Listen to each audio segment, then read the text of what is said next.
when I'm walking down the street. I do want to say to Doni and many of you in this room that over a very long career in this city, all of you have helped me and my colleagues tell the truth and to try to tell.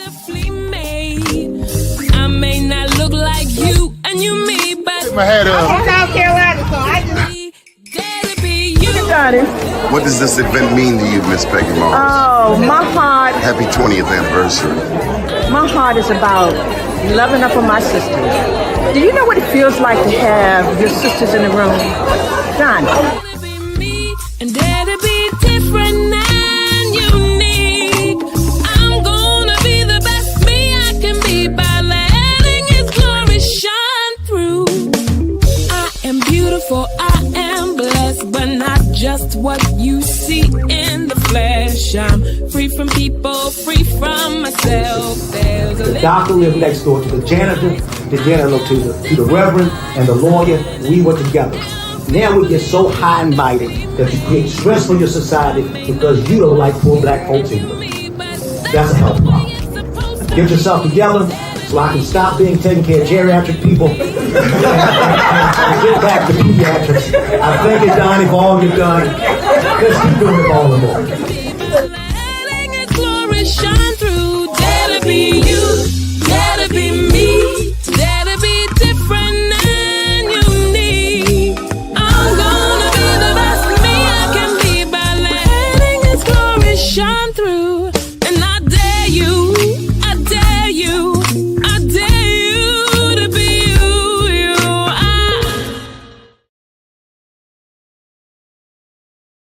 First name's Doni, last name's Glover. In it to win it for the long haul, baby. Azikiwe, Deveaux. Yes, sir, brother Doni Glover. How are you? I'm good, man. Good. Long good, time good. no see. Say again. Long time no see. Right, long time no see. Not hear from. We've spoken, but you're right. Actually seeing. You're right. It might be since this time last year actually seeing. So you're definitely right. What does Azikiwe mean? Vigorous. It's an Igbo name. I was named after the first president of Nigeria when they got their independence, Brother Nnamdi Azikiwe. So Nnamdi Azikiwe. Yep. So a lot of times now, not as often because, but at first, especially when I first came to Baltimore, it's a lot of Nigerians here. They would always say, "Are you related to Nnamdi?" And I said, "No." They looked disappointed. They thought they met, a relative of their first president. But of course, that was his last name. It's my first name. Growing up with that type of understanding of the diaspora, what was different for you? I tell you, the difference is, well, it's funny you asked that, Don. That's a very unique question, first of all. Let me give you your credit, because that is a part of my life, but that's something nobody's asked me. So what I found was when I was younger, I had two friends, ironically, who had the same birthday. Both of them were born on June 19th. So one of the first things my father pointed out to me was, you got two friends born on Juneteenth. So I shared this with them. And mind you, this is 40 years ago, almost 35 years ago. And so at that time, nobody was talking about Juneteenth, but I was well aware because I had two friends with that birthday. And so it's always been this space of having information that I took for granted as common knowledge, even in some situations that, people had no idea about, so even as I got older, I went to college, went to Morgan State. There were these kind of, trivial, not trivial, but things that I really took for granted, like, who was Dr. Charles Drew. And these were just, things that were in my household, so, like the jokes would be in my inner circle, if you were splurging, not that you were balling, but they would be like, this cat think he man Samusa, so that, so that type of information was common to the point where it was inserted in daily language and sometimes jokes. So now as an adult, a lot of people, as I'm sure you experience as well, Doni, are new to knowledge of self, new to information about our African diaspora, new to our historical impacts on society and the world. So now I run into brothers who are recently read, and it's just like, they know everything. Yeah. You know what I'm saying? Like, and it's like, but I can imagine, at first it used to irritate me, to be honest, but I could imagine now that if I had none of this information growing up, and then, when I'm 20 years old or however old some of these brothers are, and I start to get this information. You're excited. You're excited. And of course I would think nobody else knows, because I didn't know, half my life, if that was my, I see somebody gave the thumbs up. So I've learned to be more empathetic, man. I'm in a group chat with a brother now, who of course I'll remain nameless. And you can't tell this brother that he doesn't have all the magical information that nobody has with him. And I'm just like, all right, brother, you got it. You got it. But yeah, anyway, so that's what it's been like growing up with a name like Azikiwe, understanding who I am and who my people are, going to anti-apartheid rallies as a kid. And I give all that credit to my pops, man. I didn't appreciate it when I was young, because I was like, damn, just take me to the barbershop or something. Because my parents were divorced, as most of us were. So, and then back in the day, my kids can't believe it. I was like, back in the day, the standard was every other weekend. That's when you saw your father. And they looking at me like, because even now, divorce, they do like a 4 and 3 thing now, so it's more equal. But back in the day, if it wasn't your situation, Doni, I'm sure you knew some people, that's what you did. And it was considered normal. You got one weekend, and if your father kept that date every other weekend, he was a good dad. So it was a different time, man. But so I realized in my 40s, mm-hmm.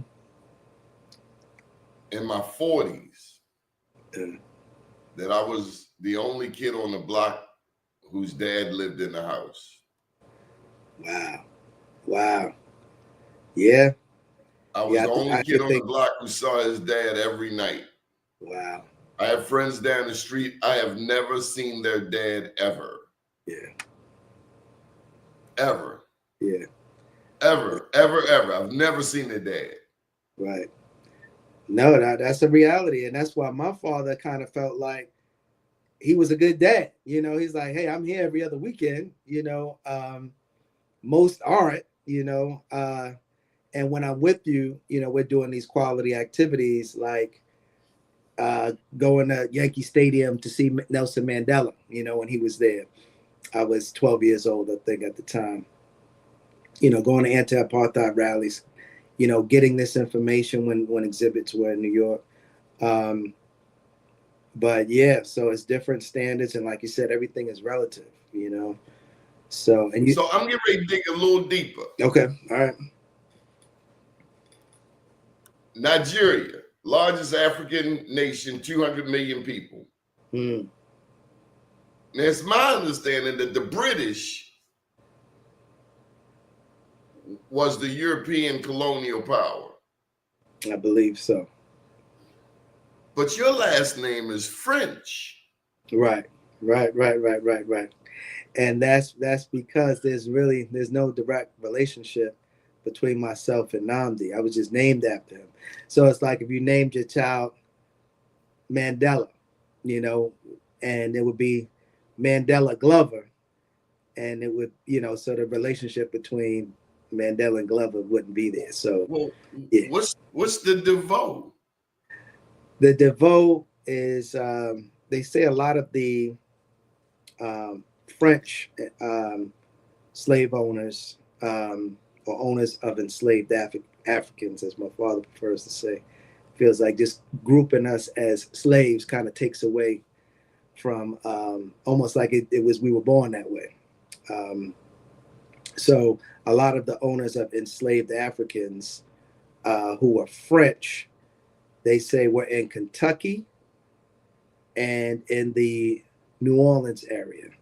So I'm glad you said that. New Orleans. Mm-hmm. With the Right. Louisiana Purchase, Right.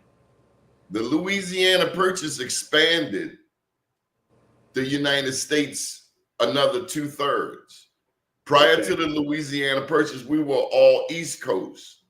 Okay. But when the French sold Louisiana, the country expanded beyond the East Coast to the other 2/3 of America. Gotcha. New Orleans had some of the richest Black people in the country. Mm. New Orleans had influence of the French, the Spanish, and the British. Mm. Mm. Yep. So that is probably and it was a different climate there, where up north it was you're Black or you're white. But in New Orleans, the Creole. There was a lot more merging of the races, and I think we were more. It was less Black and white because you had more interaction between Blacks and whites sexually. Right. Yeah, there's a part of they call them Creole people, and there was another name too, but basically they were like, you're right, they were just biracial, but it created like a whole nother race as far as people in that area were concerned. But it just shows how unfounded the whole thing about race is. You know what I'm saying? So when I wrote this book, just like they sold Louisiana, the French sold Louisiana to the United States.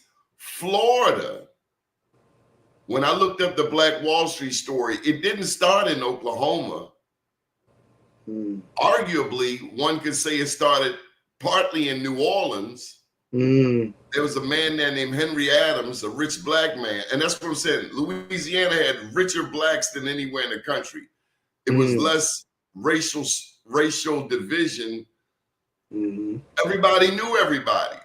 So right. They were, and we got to remember the concept of whiteness is an American invention, because prior to America, you weren't white, you were French, you were Spanish, you were English.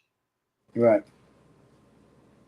Whiteness came about when the rich white people realized they were outnumbered and they had to side with their poor white brothers. To have a rallying call because they were outnumbered. Right. And that's what we see now with Trump. They know that by 2045,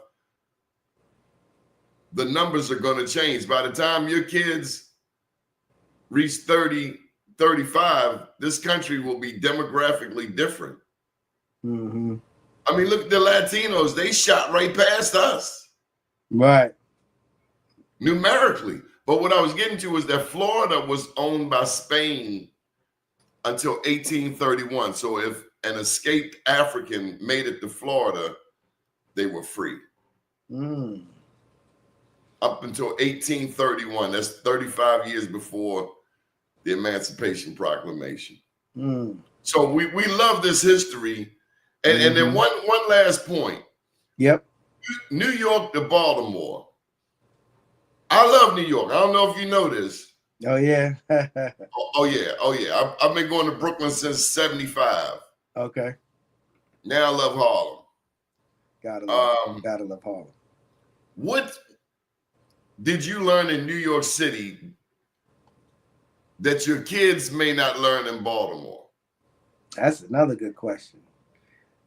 Donnie, they need to give you a show, man. These are some good ones. My kids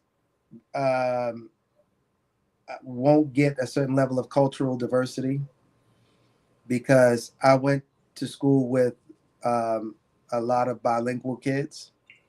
So I had Puerto Rican, Dominican, Ecuadorian friends, especially in the Bronx, and they all spoke Spanish fluently as well as English. And just as a result, it's funny, just having relationships, you start to pick up on some of the language. So I didn't speak Spanish that well, but I understood it much better than I do now because it was out of necessity. There were, the West Indian patois,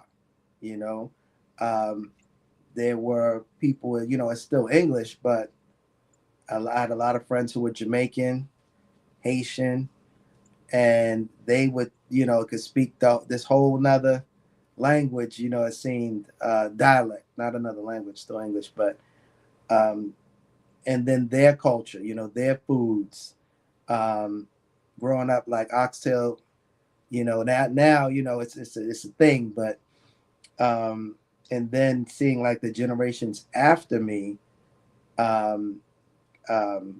knowing how to speak some like Hindi, Hindu, or forget what the actual language is, but because Indians started a stronger migration, but by then, I had come to Baltimore to go to Morgan and stayed. But some of the younger cats I knew growing up, they could speak some of the, East Indian dialect and language. So I would say that's probably the biggest aspect. And one difference is this kind of need for speed.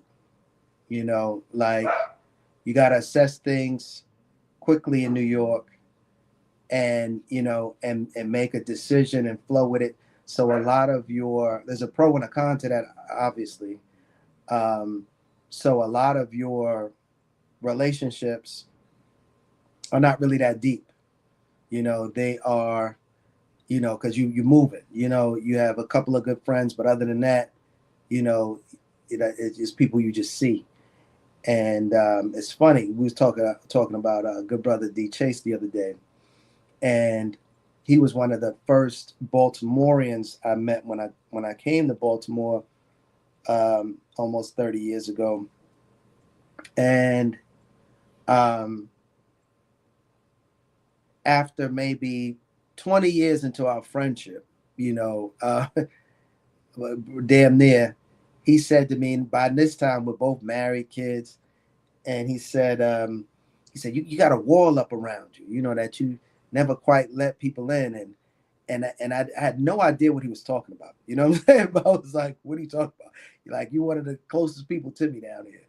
But there is, and this was about 10 years ago, there's another level of friendship and getting to know a person when you're in a space like Baltimore, where I understand why they call it Charm City, because you can really kind of get to know somebody. Not that they're predictable. You don't want to confuse the two, but you could really get to know somebody, and share, they can share, who, like we're sharing now, like we're going back to our childhood. And this is that, from my experience, is more of a Baltimore thing, where if people have the time to get to know you, they will take the time to get to know you, as long as they're interested, obviously. But in New York, it's kind of like, it's like what are you doing? You know what I'm saying? Like we don't talk, you know, you probably have to know somebody all your life before you know, get to that level. You talked about my daddy. I'm gonna tell you about my daddy. Okay. He said, your cousins from New York, when you go there, they won't give you no food. They give you liquor all day long, but they won't give you no food. He said, but when they come here, you can't keep them out your refrigerator. He said in New York, they'll come back into the room one by one chewing. You'd be like, right, where the grub at? Right. And ain't nobody saying nothing. Right. That is true. That is true. They say you go over there to Crystal, get one of them Crystal burgers. And then I went to Crystal Burgers, and the burgers was about that big, Azikiwe. Right. I asked my cousin one night in Brooklyn, it was 11:30. I said, can we get some pizza delivered? All right. You would have thought I was Dave Chappelle. He laughed so hard. He said, ain't no pizza delivery in Brooklyn. Go to the right. Right. Go to the pizza shop. That is all right. So you've been here. You're raising a family here. I got to get one more historical question in. What's the significance of a Morgan State University in your own evolution? Oh man.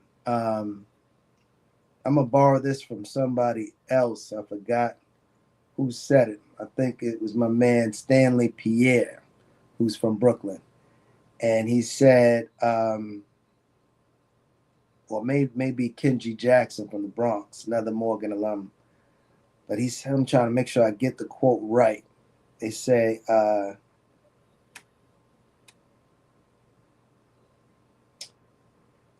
do they put it? There's something like, New York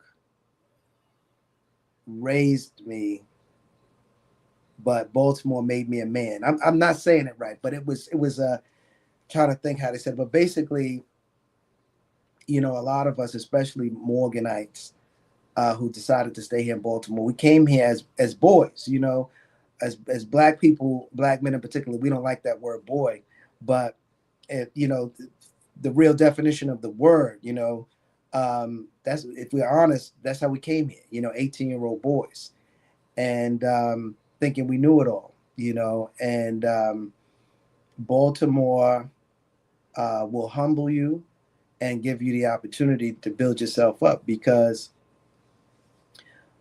Baltimore is unique. You know, Baltimore is one of those cities this far north, not trying to be New Yorkers, you know, have their own thing. You know, you go to Jersey, they pretty much, no disrespect to Jersey, they're trying to be New York, you know. And so, but it's when you get to Baltimore, you know, that stops. You know, Baltimore is very proud to be Baltimore, and it's going to require you to learn to respect it quick, you know, if you want to, you know, you want to advance here. And I think that reality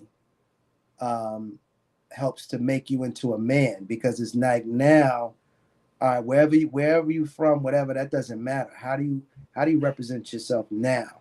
You know, how are you present now? You know, how do you show up now? And you have to make real decisions that determine how people perceive and treat you at that time. And I'm very pleased with that portion of my life, because I joined a organization, a brotherhood called the Gentlemen of Quality, and made some other decisions that weren't necessarily deemed cool by my New York peers. But I was fortunate to kind of realize, like, my priority is no longer being cool or impressing y'all. It's about, you know, being the type of man, you know, that I aspire to be. And so at Morgan allowed me that diversity of options to, because, you know, a lot of organizations were founded at Morgan, including Greek organizations. You know, I mean, you know this already. You're looking at me like, of course I do. But no, Iota felt the fire, that fraternity, right. The brown and gold. Right. But I say that to say it's a school, it's a spirit of if my lane is not here, I'll create it. You know, so it's not like a traditional legacy school like you will find further south. I feel, you know, it's that dichotomy, that duality that people either love or hate. They're like, is this the South or the North? It's really both, you know, and you like it or love it. And so that Southern tradition, but that Northern innovative mentality, like if I don't like what I see, I'm gonna make what I want to see, gives you those options on Morgan's campus to choose and start to build on what kind of man you want to be.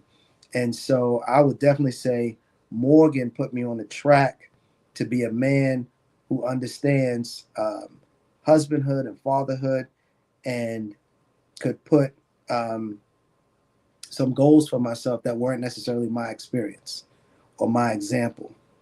But yeah, so I would say my Morgan experience was a huge part of making me the man I am today, and kind of understanding that I didn't need to experience it or even see it to achieve it. There's a rapper in Baltimore named Ogun. Yes. I called Ogun a couple of days ago, and he's had the same phone number. Wow. For at least 20 years. I say that because you're into branding. Mm. And I was just thinking back to our days at Eden's Lounge. Mm-hmm. Events for Good People. Mm-hmm. Is that the name you started with? It actually started with just good people. It was just good people, and it was a partnership between myself, Sophia Rudisil, which was her maiden name. Now, what's my name, man? Trey, her husband, Trey. I can't believe Trey's last name is escaping me. But her maiden name at the time, it was Sophia Rudisil and Brecklin Barbie.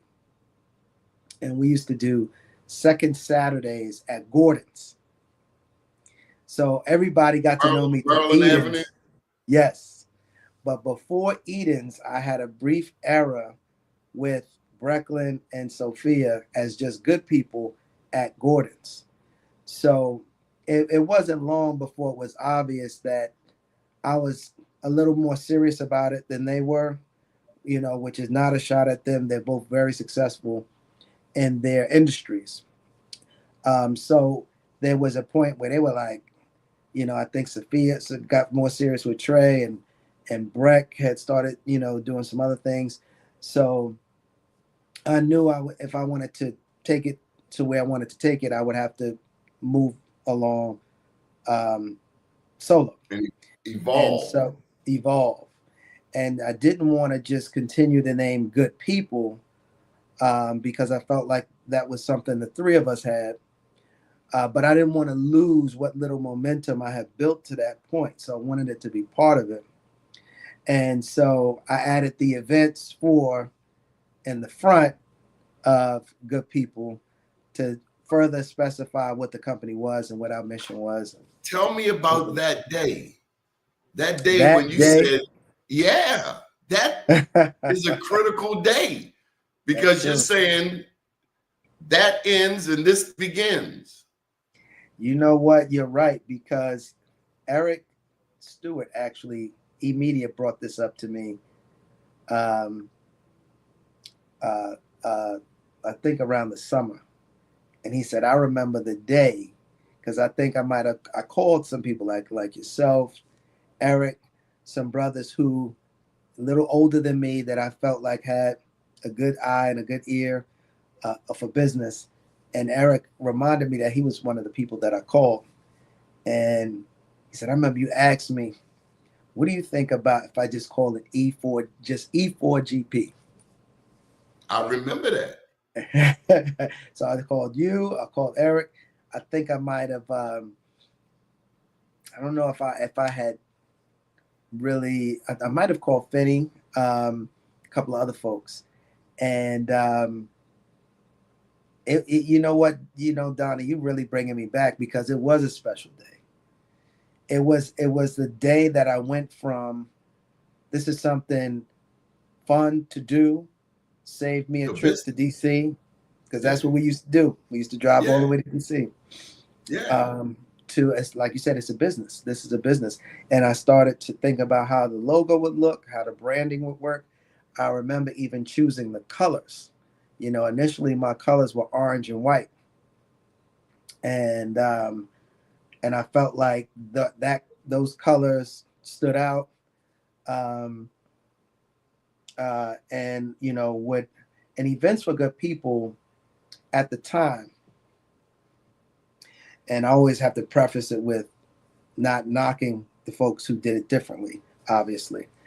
But at the time, it was a lot of names that was self-grandizing, you know, which is cool, you know, because people needed some upliftment, you know. So it was either people named it after themselves, you know, John Doe, you know, John Doe Presents or whatever have you, or Superfly or whatever have you.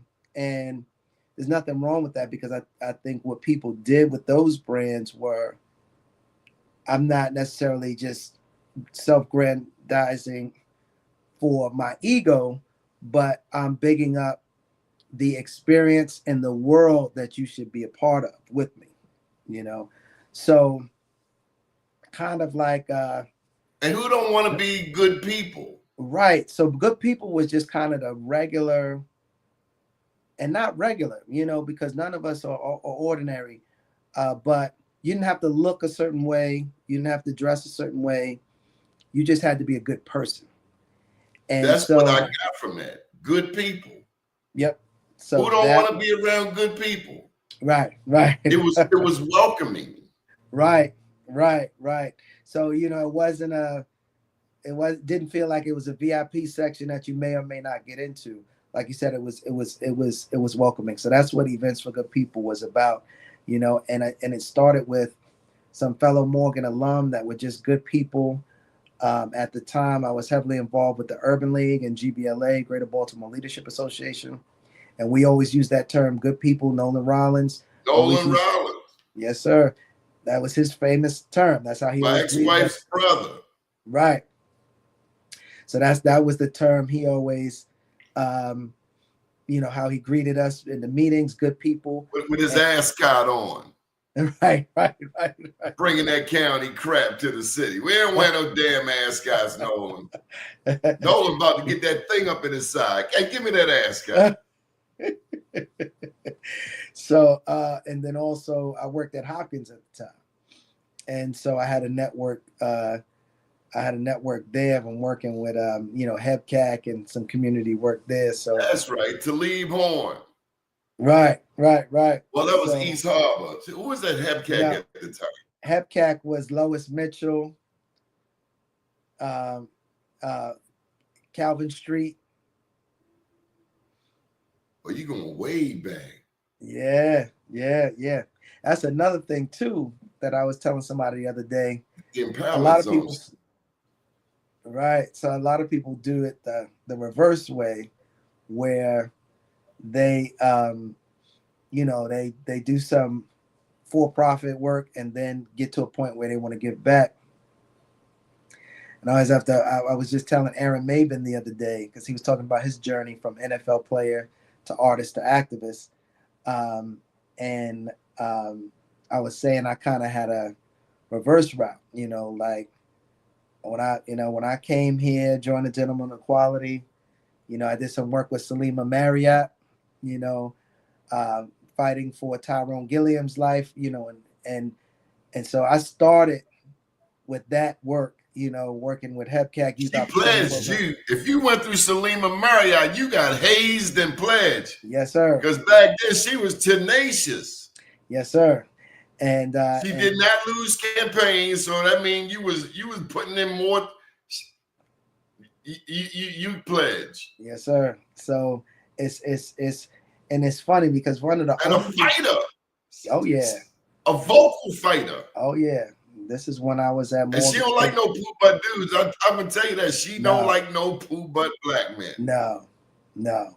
She's not playing any games. At all. So yeah, man. So I kind of, I guess when I was about 30, I was really getting drained by the work. You know, that's why I have so much respect and admiration for people who stay in community work, because you got to really have a special spirit and tenacity to stick with it. And when one thing I did not want to be, I did not want to be one of those community workers whose heart wasn't really in it. And I'm doing it now to pay my bills. And I knew a few of them too, you know, not to knock them, you know, everybody gotta, you know, pay your bills. But I felt like the kids in the community deserved people who were passionate about their lives, because that's what the work is. The work is their lives. It's work for us, but it's their actual life. And so I couldn't do it. Once I saw the passion waning for myself, I said, no, I'm not going to be one of these people sitting in the office over here, you know, come out and talk to the community once in a while. And so I said, you know, I'm going to have for-profit aspirations at this point, and then hopefully I could do some work and write some checks and contribute that way. So how many years have you been in business for yourself now? Say again, I'm sorry. What year is this for you in business? This is 2025. I did my first event in October 2000. No. I did my first event. What's that? I'm looking up at my Did we miss your 25th anniversary? That's what I want to know. Damn it, Donnie, you're right. No, we didn't. Because you're right, because I did it in 2000, October 2000, I did my first event, which means 2001 would be my 1 year anniversary. Right. Okay, so we got a 25th anniversary coming up in October. Count me in. Yes, sir. Yes, sir. I gotta write that down. I gotta These are benchmarks. You know how many people you have supported?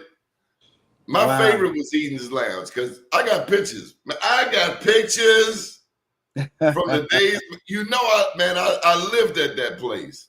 Right. But Eden's also provided us a venue where most people got along. And I mean, your promoters, everyday people came from near and far. Baltimore is not New York. I've been to a couple of parties in New York, but it's just a little more homelier. And then Earl and Helen, they were kind. They were, and Danny, can't forget Dagnachi Bekele. That whole Ethiopian vibe, and then celebrities would come through there. I remember being with you, and Sanaa Lathan came through there. Yep. Which is crazy, right? To think about it. Yeah, and it was nothing, you know. Ray Lewis would always be in the back a lot of days.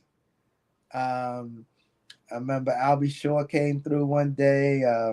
People, and these weren't like you said, these weren't celebrity guest hosts. These were just people you would run into, you know, at these spaces. And you're right. And that continued on throughout my career, because then I was doing Milan Mondays. Milan, yeah. And I remember Milan Mondays, Vivica Fox came through, Julius Irving, Dr. J. Oh, Eastern Avenue. What's the brother's name? He's a cancer too. Yes, Smitty. Right, Curly Smith. Over there with them Italianos, told them to move over the way. And they came back with some backlash. Yeah. Tell me about that. About We've had spots like Volcanoes that we, quite frankly, got niggardly in, shooting every day. But then there were other spots where we're teetering on someone else's so-called community.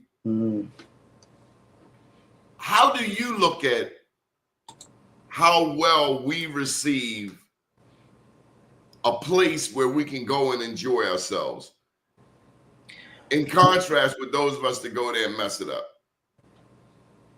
Well, again, that's part of the branding too, Events for Good People. I think it kind of, like you said, is welcoming. It sets a tone. You know, we're not here to do anything other than have a good time. You know, we're not here to show, you know, how super, you know, whatever we are. We're just here to have a good time. And it's not about me. You know, I never wanted it to be Azikiwe, Deveaux events or anything like that.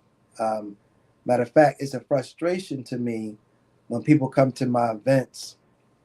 It's a compliment, but it's a little, and come to my events and look for me, because it's like I worked hard to create this experience for you to enjoy.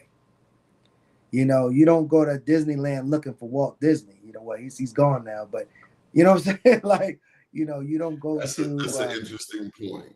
You know, but you are the personality. You are the glue. Yeah, and so I understand that. So I appreciate that, but of course, that, you know, creates additional responsibility. You know, I got to be there.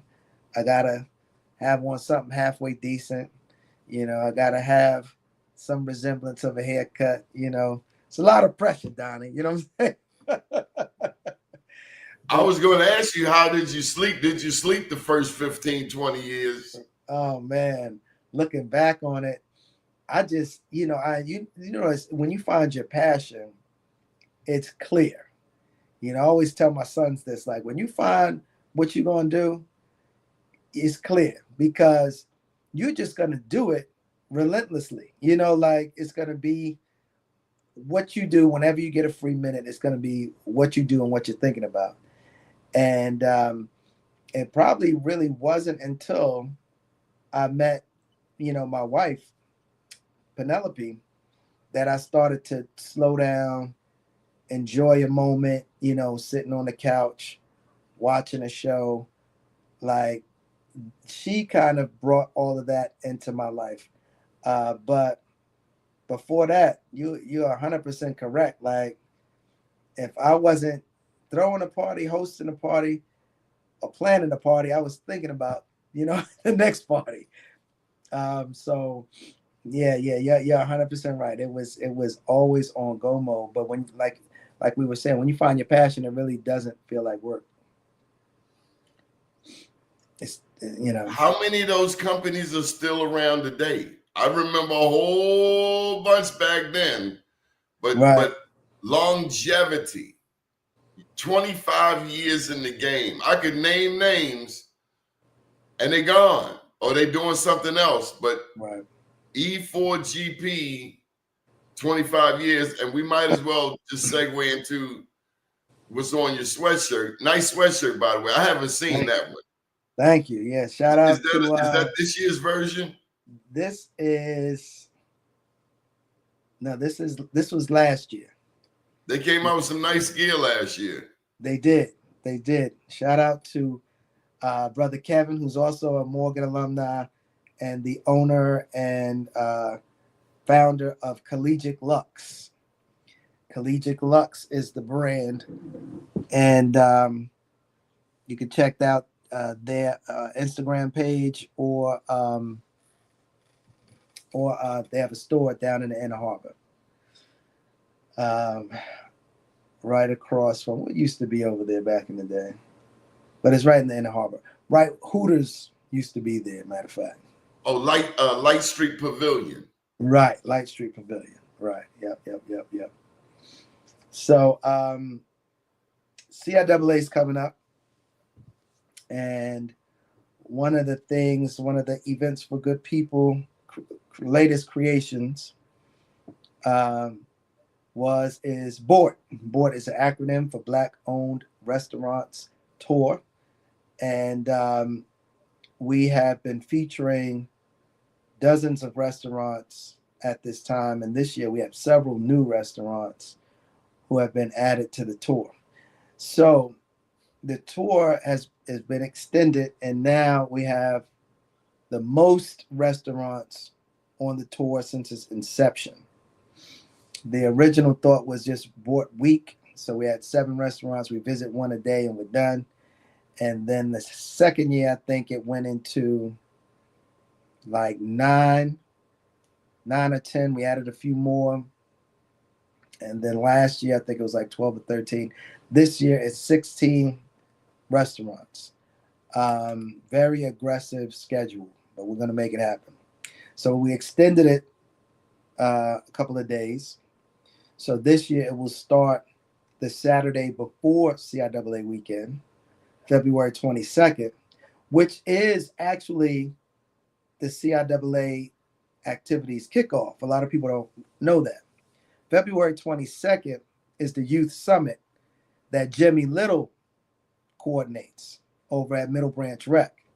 So that is actually the first day of CIAA activities, is the youth summit at Middle Branch the Saturday before.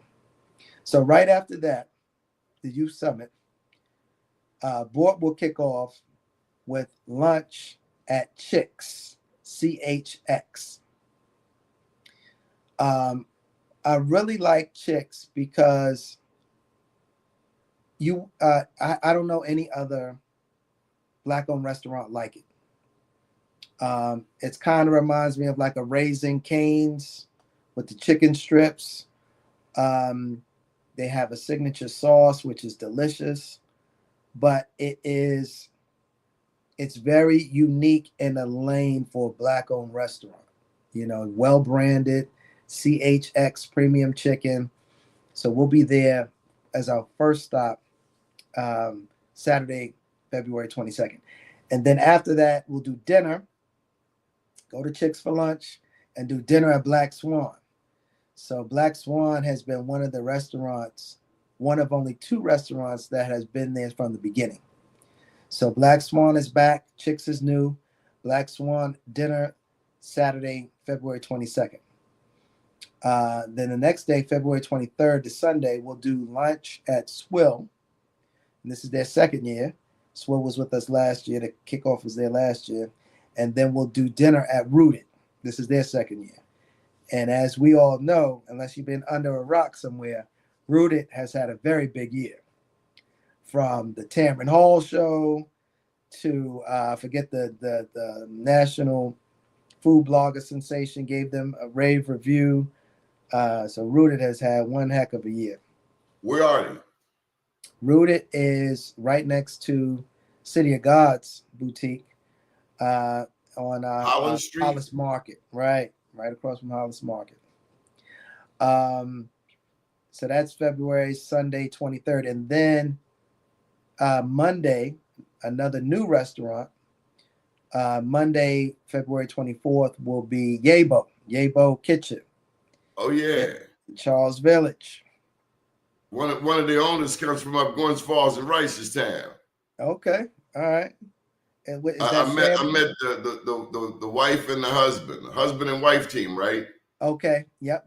They're a part of I think it's 2 husband and wife teams. 2 of them, okay. And then Sam the chef. So it's Ashley and her husband, and Deirdre and her husband is probably who you met. They're a little more out and about.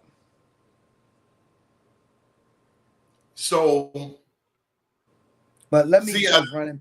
Okay. Let me run through it real quick. My bad. So Monday the 24th at Yabo. Tuesday, Yabo's new to board. Tuesday, we're back at the Ivy Hotel at the Magdalena on Tuesday. They've been a part. This is their 3rd year. They weren't on the first year, but this is their 3rd year. That's huge. See how you just skate across the easy stuff. Come on, man. It's Eddie Brown joint, man. Yeah. Billionaire, 5 billion. Yeah. Major. You know, and a lot of people don't even know it's there, you know. But it is, I love how he focused on the quality of the experience, you know, and that's what I'm referring to about the diversity of Black-owned restaurants on the tour.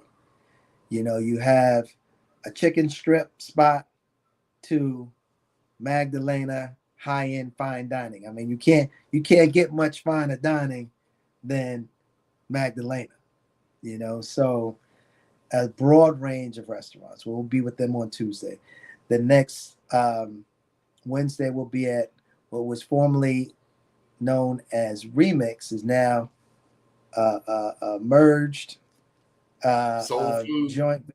Yep, merged. The Hoodfellas and Remix partnered up to make Soul Street. So it's at the same location. Yep, that Remix was, but now it's Soul Street, and they partnered with Hoodfellas.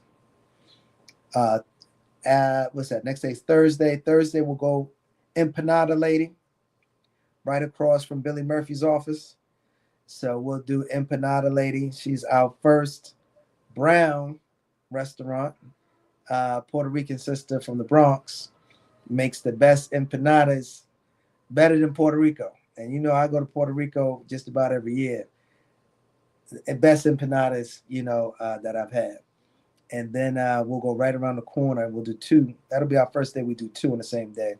We'll go right around the corner after the weekend, obviously, to Proper Cuisine.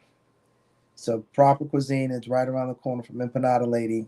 It was Prim and Proper last year, but they had some ownership changes, and now it's Proper Cuisine. So we'll be there for dinner that day. So we'll do happy hour empanada and then dinner at Proper Cuisine. Friday, we'll do lunch at Poppy Cuisine. Same owners. Two good brothers, Barry and Alex. Shout out to them. We'll do Poppy Cuisine as a late lunch, you know, like many of us did. I know I did sometimes when I was in the corporate world. You take that late lunch on Friday, you know, you ain't coming back. You know what I'm saying? So, right. So that's what we're going to do on Friday. You know, hopefully we'll see how they brand it. I leave that up to the individual restaurant. But my recommendation to them was to brand it as a hooky happy hour, you know, cut out for lunch and be there. And then after that, another new restaurant, Bar Vegan. So we're going to do Poppy Cuisine for lunch, Bar Vegan for happy hour. So Bar Vegan, you would never know the food is vegan, delicious. And I'm not a vegan by far. But enjoy the food there. Bar Vegan, you know, the sister Pinky, Baltimore native, blew up in Atlanta. Now, you know, all around, up and down the Atlantic, New York, Dallas. I mean, when I looked her up, I was like, yo, this sister's no joke. And that's kind of a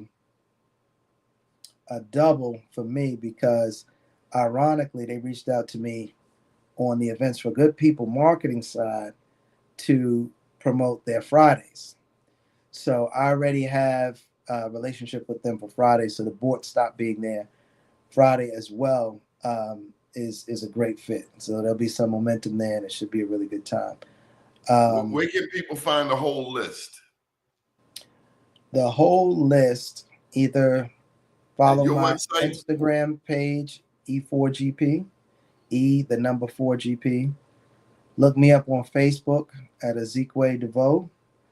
And the only reason why this is the first interview I'm giving my personal social media is because some people have shared that they've had challenges navigating the Visit Baltimore website.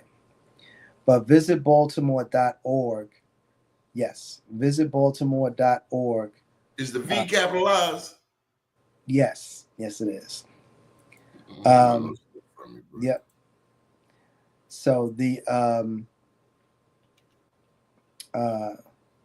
visitbaltimore.org is also a place to find the information and all CIAA information.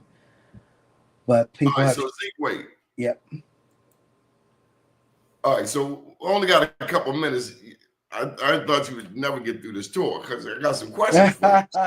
Actually, So, I haven't. 2 more days, Donnie. My oh, apologies. you got 2 more. 2 more days. I'm sorry.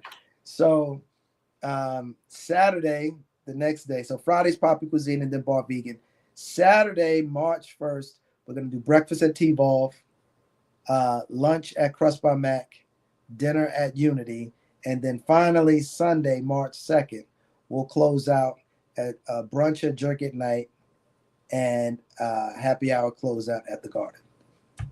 That's now I'm done. I want to know how you do all of these food events, and you ain't a fat boy because you have the age.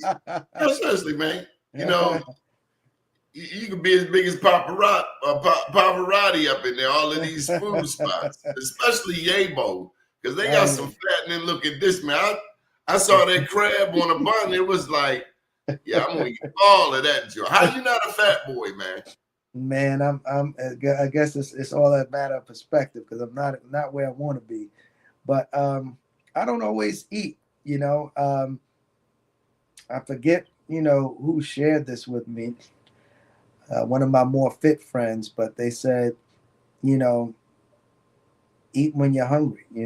A lot of times we eat socially or because something looks good, but we're not really hungry. And that even starts in the household. Like at home, your wife makes a nice meal and it's tough. I had to, fortunately, my wife understands my journey, my health journey. Because initially it's offensive. Your wife take all this time to cook and you talking about I'm not hungry. And so we're socialized that eating is polite, it's social. It's nothing to do with hunger. You know what I'm saying? So now I've really not allowed social pressures to make me eat. If I'm not hungry, I'll put my plate aside, wrap it up, put it in the fridge. And so even on the board tour, if I'm not really hungry, I may get an appetizer or something, but I'm not going to get the steak or the crab just because it looks good. I'm going to order based on my hunger. All right, so damn, you ain't give me no time. We got to bring you back because, and this is why I'm setting the groundwork for the next time. CIAA is leaving, but E4GB not necessarily. Oh, so the decision hasn't been made yet. Breaking news. You heard it here first. Inside scoop, folks. Inside scoop. And you can't just come and take a girl on a couple of dates and then you gone. Right. So, take your coat off. Right. Relax. Right. So it is the end of this first contract. But of course, there's an opportunity for renewal. So it wouldn't be, extension. We had an extension for the last couple of years. So that the current contract does conclude this year, but there's an opportunity for renewal. So I'm glad you asked me that. Well, I'm glad you stated that because people need to know this is a decision-making year. So as much as we can, all of us show up, show out, participate in the activities and the games around CIAA, the better chances are that they'll renew their contract with us for another 4 or 5 year cycle. Any advice to CIAA? My advice to CIAA is to really remember before you came to Baltimore, and because a lot of times people forget, it's like I know a few times I used to come to a club or a restaurant and I get it rolling. I'm promoting, Wednesday nights or whatever the night. And we get, a year in, not even a year in, 6 months in, and they forget that they were empty. Azikiwe, we don't need you no more. Right. So I'm hoping that the decision makers with the CIAA commission and, president's team remembers the chaos that was in North Carolina. The chaos, the spring break type of chaos that was going on down there, the overshadowing of the real reasons for CIAA that were going on down there.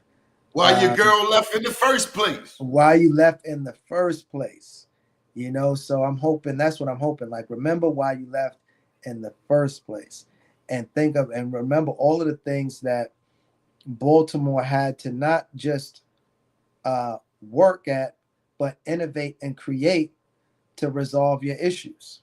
You know, the whole promoter's permit, you know, that was to ensure that the events, all these parties, give back to the colleges. And I know as a promoter myself, we all hate this $1,500 promoter permit you got to have to do a party during this weekend, but it's really for, you know, a good purpose. You know, it goes to the schools, it goes to their you know, their different student activities funds. It's an opportunity, it's a fundraiser for the CIAA schools. There's this concerted effort to keep a focus on the games. Nobody even thought about the games when it was in North Carolina, you know, and I know we could have better attendance, you know, I know we could have better attendance at the games, but it's better than what it was down there. So I'm hoping they remember why they left that girl in the first place. That's a great way to put it. I might get a shirt. Remember why you left her in the first place. So I got two things for you. You got to keep this black restaurateur going no matter what. Okay. Yeah. Yep. And two, I think it's time, 25 years in, it's about time for E4GP book.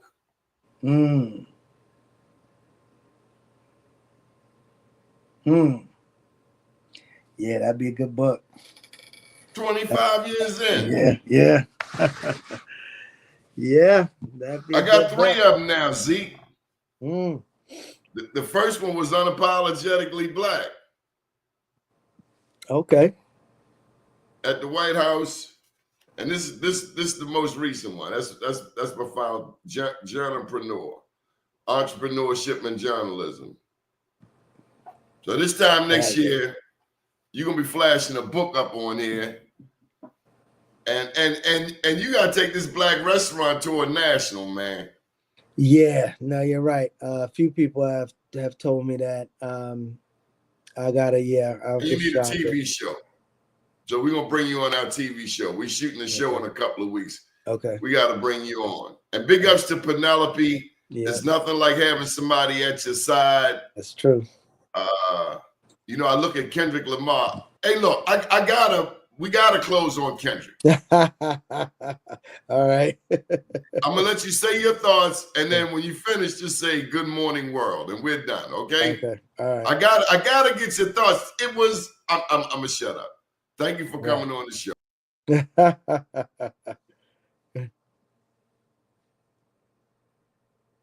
No, you got to give your take on Kendrick Lamar, man. Stop playing. I thought you had cut out for a second. No, I'm giving you the screen. We want to hear from Azikiwe Deveaux on the halftime show that outblasted Michael Jackson.